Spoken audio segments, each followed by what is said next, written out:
Yo guys, welcome back to another video, coming at you live from my aunt and uncle's guest room. Today we're going to be talking about some Sun Eater. In the last few weeks I did pick up The Lesser Devil, which is the novella that takes place during the time skip within the first book, Empire of Silence, when our main character Hadrian is in cryostasis. So it takes place in that little time skip from the point of view of his brother, Crispin. Yeah, there's a bunch I want to talk about this. Finished it just the other day, like a couple days ago, and ended up really enjoying it. So I'm here to give you guys my thoughts and all that. If you guys do go on to enjoy the video, please be sure to leave a like and subscribe if you haven't already, because I would greatly appreciate it. Links to everything will be in the description, including the Discord server, which you should definitely join, as well as my Amazon wish list for the library. If you guys want to check it out, send something over, I would greatly appreciate it as well. But yeah, everything's just there if you want to check it out. And without further ado, let's get into the review. So first things first, I want to talk about concerning The Lesser Devil. It's different than I was expecting. Firstly, it's from the third person, when Sun Eater is typically from the first person of Hadrian. This is third person, but we are following Crispin. And I think that I like Empire of Silence more in the sense that the prose is better. It being first person from the point of view of Hadrian allows it to be, he's very melodramatic, and it allows it to have more flowery prose, which I like. When I read Empire of Silence, I was left a little bit disappointed, a little bit wanting. It didn't quite scratch the itch that I was hoping it would. But one thing that I did take away from it that I absolutely loved was the prose. Just the philosophical tone of Hadrian and just that melodramatic, flowery purple prose. I could just get lost in. That is some of the best prose that I've ever read. And this, however, it being from the third person, and it's not Hadrian's personality shining through, I feel like the prose isn't as flowery. It's still pretty decent for like a third person point of view book, but it isn't as nearly over the top as Empire of Silence, which again was one of the things I liked about Empire of Silence.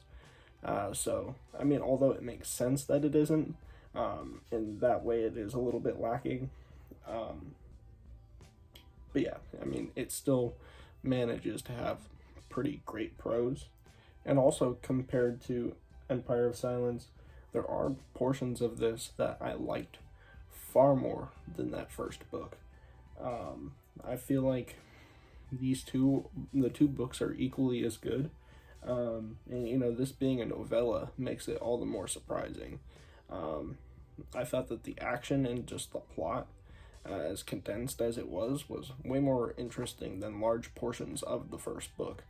There were portions in that book where, I was just kind of slogging along.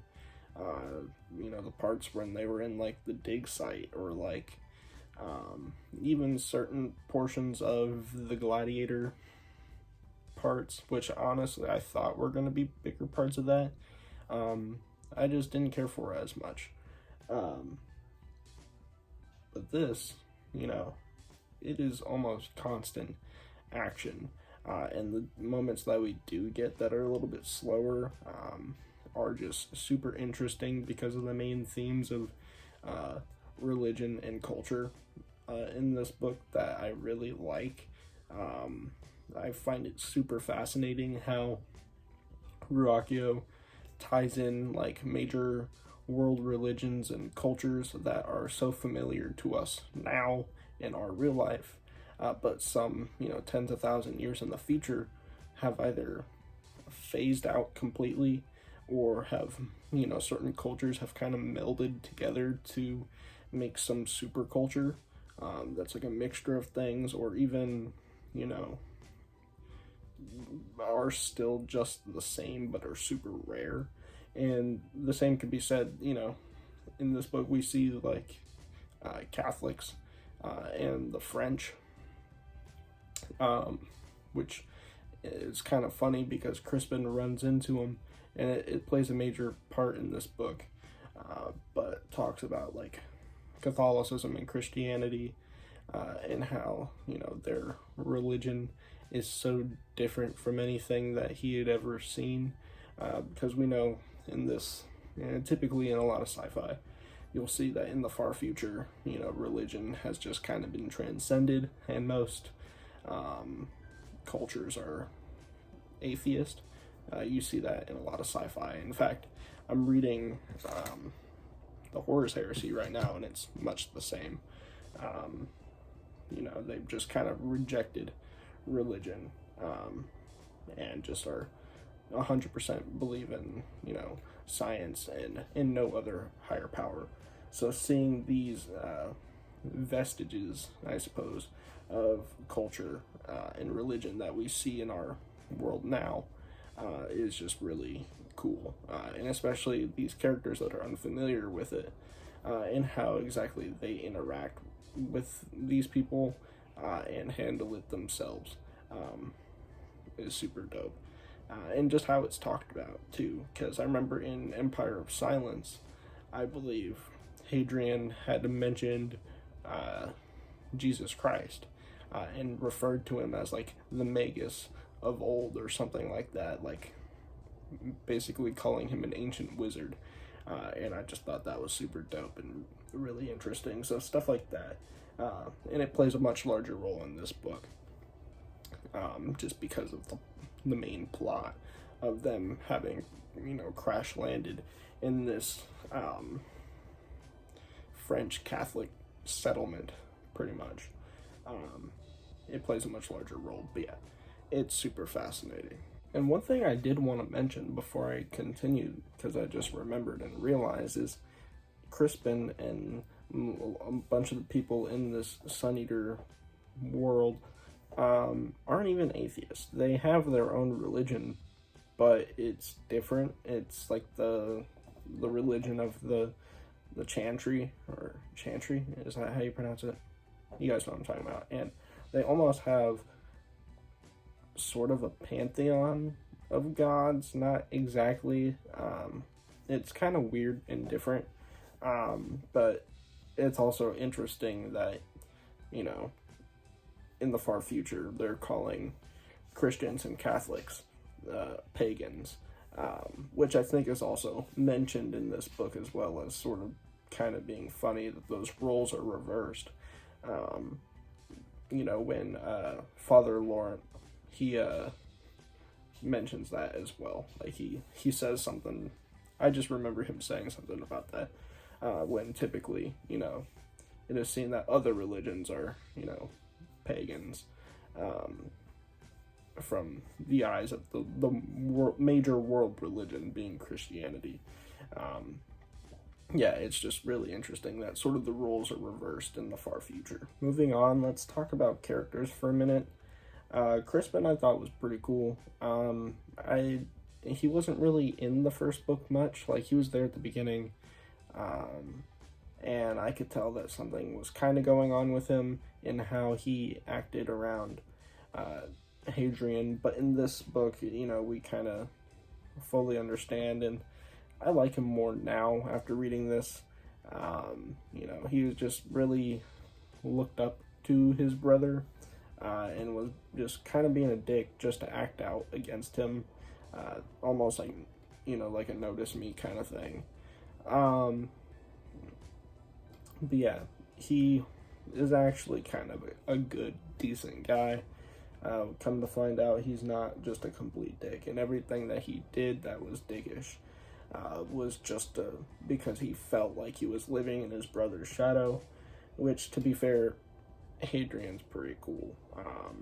You know, so he is, like, Hadrian is literally better than him at everything, which, you know, is interesting because Hadrian actually felt like the opposite. You know, he felt that his father favored Crispin more. So yeah, I mean, which, come to find out, he did, but yeah, no, it was really interesting that, and then we find out that they also have a sister. So after Hadrian left, he was basically replaced while he was in the feud or whatever. They have a sister named Sabine, and her, I did not care for, honestly. I mean, Sabine was really one of the main plot points was, you know, Crispin trying to save his sister and, like, well, not necessarily save her because she wasn't taken or anything, but, like, just protect her, protect his sister at all costs. Because they didn't know if they were, like, the last two, because, you know, they don't know if Hadrian's alive or not. And for large portions of the book, they don't know if their father is alive or not either. So they could very well be the last of the Marlowe bloodline. And from what we know from Empire of Silence, what we come to find out is that the Marlowe bloodline is actually genetically extremely valuable. Like, they're, you know, they might not be the highest ranking, you know, people in this political system, but genetically speaking, they have some of the best genes ever. And we know, like, the whole, like, genome thing works a little bit different in this world. It plays a heavier part. Like, you're basically able to play Build-A-Bear and build people, but you have to have access to, like, the genes to actually make them powerful. Yeah, and the Marlowe's got it going on. So if their, you know, bloodline dies out, then they're done for. But yeah, Sabine just kind of felt like a very flat character. She didn't really seem like her own character. She just really seemed like a plot device, only there to be a motivation for Crispin. She just didn't feel like a real character much, not very fleshed out. She pretty much just seemed like an object or just a point of interest for the story. I'd be interested to see if we do see more of her as the series goes on. I doubt it. I don't know if we'll see Crispin again or if this is the last we'll see of the other Marlowe siblings. But if they do play a role in the later entries, that'd be pretty cool. And I hope to see some more development there. But yeah, Sabine wasn't that great. I liked Father Laurent pretty much, the sort of battle priest. You know, former warrior turned priest. I do like that kind of trope. Similarly with, like, Father Peerlig in Saxon Tales. He's one of my favorite characters. And yeah, I like that sort of thing. It's pretty cool. Yeah, he was a pretty cool character. And then Jean-Louis, I think his name was, he was also pretty cool. You know, sort of just like Crispin, but just to, like, show the juxtaposition of the both of them. A similar character. It was pretty cool. Trying to think who else really stood out. Ludwig, he was pretty cool. So yeah, there were some pretty interesting side characters that I did like to see. But yeah, it was a novella, so, you know, there wasn't a whole lot of development that could be done for those characters, but what I did see was pretty cool. I do think that the major conflict was pretty dope. We'd find out that, you know, there's this house that was thought to be exterminated, but there's one surviving member. And what we learn about that house and who that surviving member is, I thought was kind of lame. You know, and I think towards the ending, you know, the ending wasn't necessarily rushed, but, like, who this character is that was supposed to be the main antagonist, I didn't really care for. Let's just say I would have hoped that we got somebody younger, you know, rather than, you know, who we got, if we got like the child or grandchild of that character, someone younger who's trying to avenge their house or whatever, would have been pretty cool. But yeah, just what we got, it was okay. I didn't really care for it, but that whole final section of the story, when that final attack happens on the settlement, and you know, Crispin has to nut up and go fight some dudes. It's pretty cool, and then he goes up into the ship and stuff, and that whole section was pretty okay. I didn't have a problem with it at all, but I wish that I wish Ruakio did something a little bit different with the antagonist.